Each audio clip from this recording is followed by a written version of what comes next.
The hallway of Lincoln High School buzzed with the sounds of conversations, lockers clanging, and the shuffle of feet.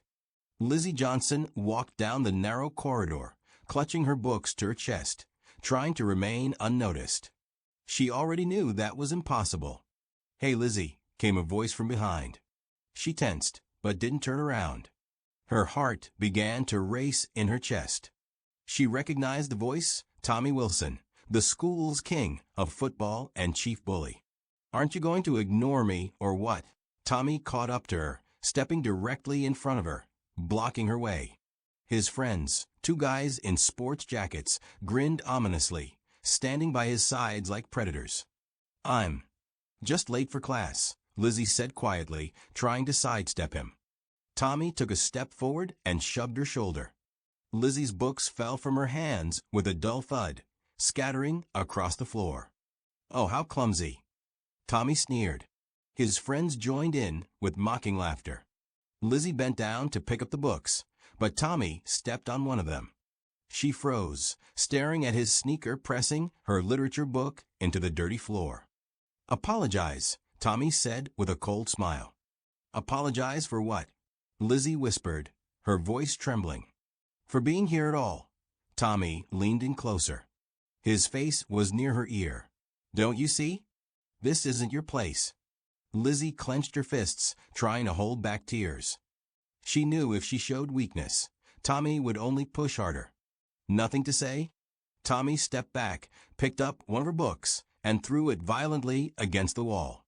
Lizzie heard the pages tear. Everyone in the hallway froze. Students silently watched, but no one intervened. "Tommy, stop it," came a voice from the crowd. But Tommy didn't even glance back. Lizzie felt the anger building inside her. She raised her head and met Tommy's gaze, cold, confident, with no hint of doubt that he controlled the situation. "Apologize," he repeated, relishing her helplessness. "I said." "No." Lizzie lifted her chin higher, her voice shaky, but her gaze remained firm. A predatory smile appeared on Tommy's face. He took a step forward, ready to shove her again when... "What's going on here?" A low, confident voice rang out through the hallway. Everyone turned. A tall man in a sharp suit, with a neatly trimmed beard and a calm but cold gaze, stepped around the corner. "Dad." Tommy's voice suddenly dropped to a whisper, uncertainty cutting through. Lizzie's eyes widened. It was her father, Marcus Johnson, the district attorney. Marcus stepped closer, slowly shifting his gaze from Lizzie to Tommy. A frozen seriousness appeared in his eyes. "Tommy Wilson?" His voice was even, but there was a palpable threat. Tommy took a step back. His face went pale. We were just joking," he mumbled, but Marcus's gaze silenced him immediately. "This doesn't look like a joke." Marcus took another step forward. "Let's go talk in the principal's office." Tommy froze, his friends silently backing up to the wall, trying to blend in with the crowd. Marcus turned to Lizzie, his voice softening. "Are you okay?" Lizzie nodded, though she still trembled inside from the tension. "Let's go," Marcus said, taking her hand. She lifted her gaze and saw Tommy's look of pure terror. "We have something to talk about," Marcus added, addressing Tommy.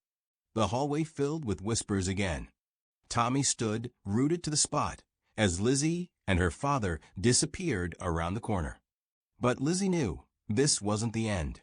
She was just beginning to fight. The next morning, she walked to school, trying not to pay attention to the glances and whispers of her classmates. She knew that after yesterday's incident, the rumors had already spread throughout the school. The hallway was noisy. Guys stood by their lockers. Girls were laughing in the corner. She kept to the side, but suddenly, a familiar voice came from behind. "Oh, look who's here," Tommy drawled, leaning against a locker with a smug smile. "How's your arm?" Still shaking. She clenched her fists, trying to stay calm. "Leave me alone, Tommy," she said quietly, not looking at him. "Oh, sorry, princess." Tommy raised his hands theatrically. "Didn't mean to hurt your delicate feelings." He took a step closer, and she felt her heart beat faster. In his eyes was anger mixed with some strange excitement. "Leave her alone, Tommy," a voice said from behind. Everyone turned. It was Chris, a tall guy from the basketball team. He stood with his hands in his pockets, but his gaze was cold. "Or what?" Tommy turned to him, stepping up close. "Or try and find out," Chris replied calmly, not breaking eye contact. Tommy snorted, but took a step back. "Don't bother defending her, Chris. She's not in your circle," he said, throwing a contemptuous glance at her. "But she's in mine," Chris said. Tommy smirked wickedly. "We'll see how long that lasts." He walked away, shoving a student who hadn't stepped out of the way fast enough. Chris stepped closer. "Are you okay?" She nodded, though her hands were shaking. "Thank you," she whispered. "Don't mention it." Chris gave a slight smile. "But this isn't over. He'll be back." She knew that. Tommy wasn't the type to back down after one warning. And deep inside, she felt that the worst was still to come.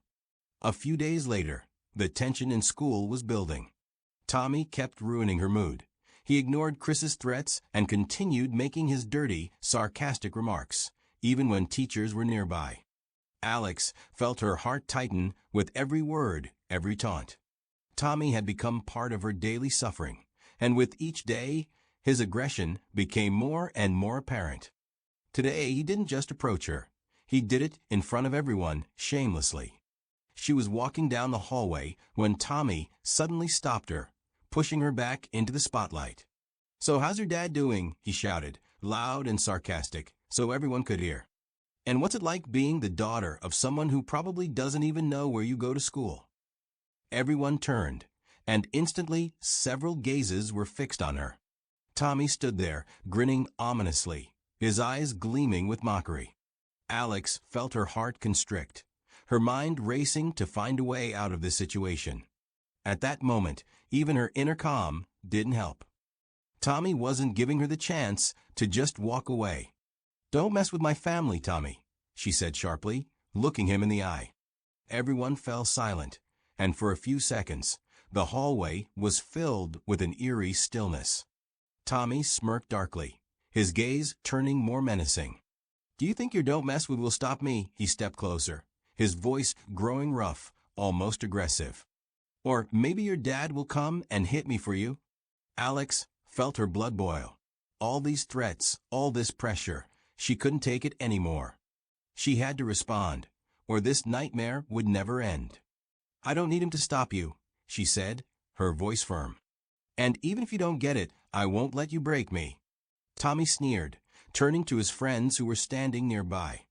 "Well then, we'll see how much strength you have," he threw over his shoulder as he walked away, leaving her in silence.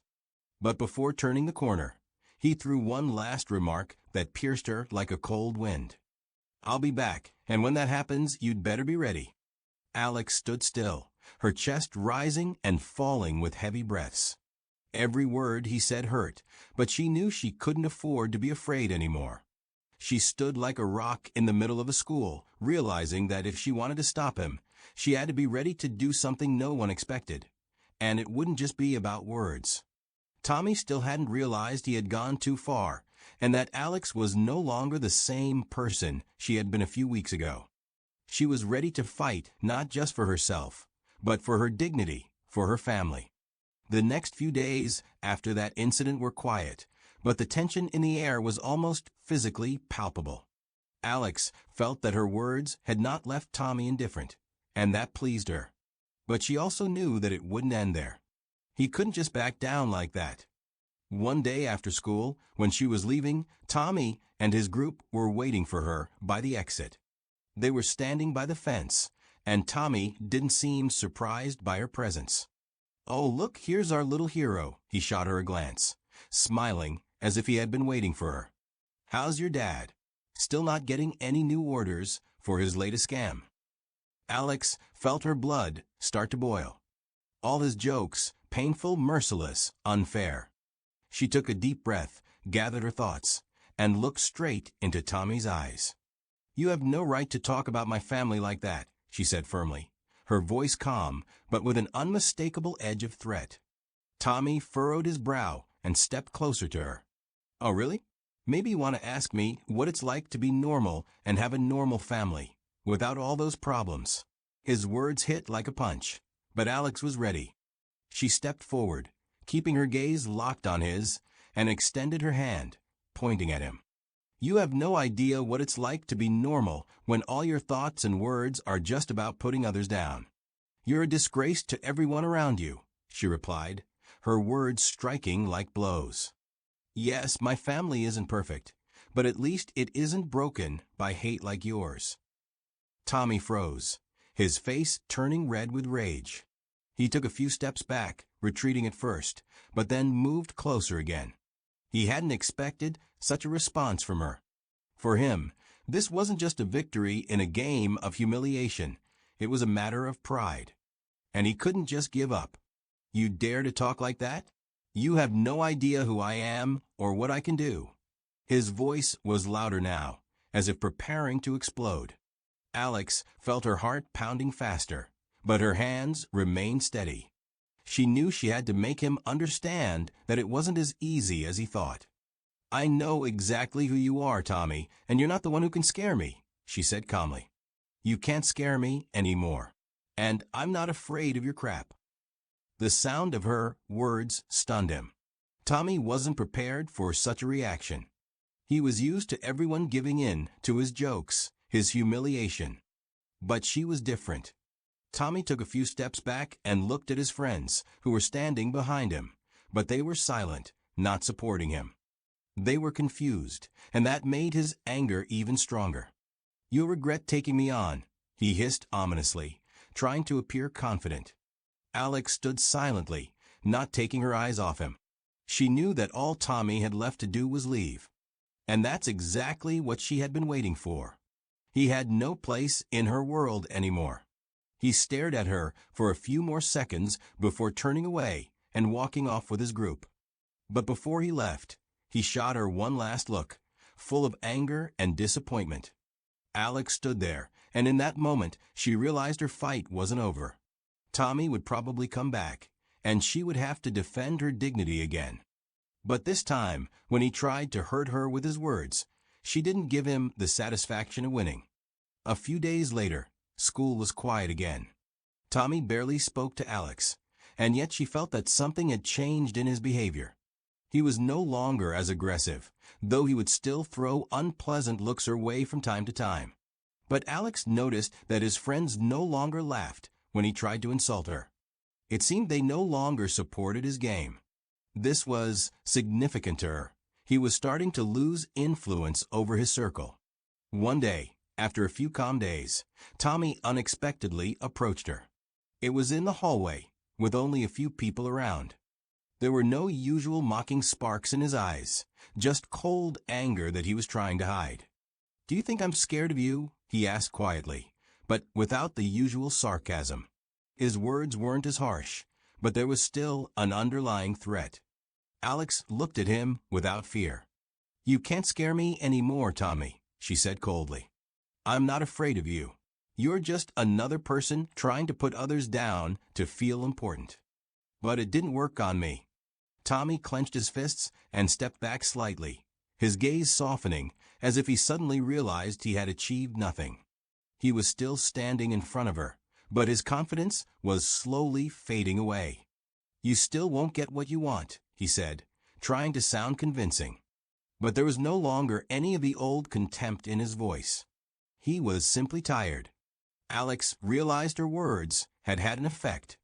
She was no longer an easy target for him. Instead of starting another battle, she decided to end it once and for all. "Maybe we should both just stop putting up with this? You and me.